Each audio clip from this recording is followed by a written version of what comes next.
தம்பி கோடை விடுமுறை முடிஞ்சு முத நாள் ஸ்கூலுக்கு வர எப்படிப்பா ஃபீல் பண்ற? என்ன சார் நடக்குதுங்க? எனக்கு ஒண்ணுமே புரியலைங்க சார். இப்பதான் கோடை விடுமுறையை விட்டா மாதிரி இருந்தது. இத்தனை நாள் லீவ் எப்படி போச்சுன்னே தெரியலைங்க சார். என்னமோ சனி ஞாயிறு லீவ் முடிஞ்சு திங்கம் ஸ்கூலுக்கு வர மாதிரி இருக்குது. ஏன்பா இப்படி சொல்ற? 1.5 மாசம் லீவ் உனக்கு பத்தலையா? பத்தலைங்க சார், சுத்தமா பத்தல. இது இது இது லீவே கிடையாது. நாங்க லீவ்ல தான் இருந்தோமா. இத்தனை நாள் லீவ் எப்படி போச்சு ஒண்ணுமே புரியலைங்க சார். இல்ல நான் திறமை தான் கேக்குறேன். வருஷத்துல ஒரு 2 மாசம் ஸ்கூல் வச்சுட்டு மீதி 10 மாசம் கோடை விடுமுறைன்னு விட்டானா கல்வித்துறை அமைச்சர் குறைஞ்ச போறாரு. வெறும் 1.5 மாசம் லீவ் எத்தனை ஸ்டூடெண்ட்ஸ் சார் பத்துச்ச? திடீர்னு ஸ்கூல் ரீஓபன்ன்றாங்க. ஹார்ட் பீட்டே நின்றுச்சு சார். அப்ப ஸ்கூலுக்கு வரது பிடிக்கலன்றியாப்பா? ஸ்கூலுக்கு வரது மட்டும் இல்ல, எனக்கு ஸ்கூலே பிடிக்காது. அதுவும் இந்த ஸ்கூல் ஹெட் மாஸ்டர் இருக்கார் பாருங்க, மோசமான ஆள் சார். வஞ்சனை. அரசு விடுமுறையை விட்டா கூட அவன் ஆத்மா அடங்காது சார்.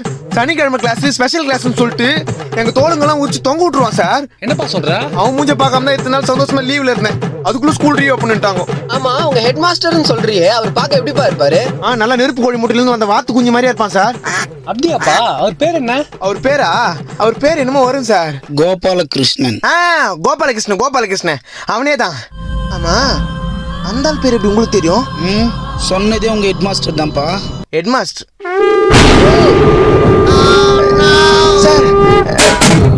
Good morning sir. ஏண்டா சார் நெருப்பு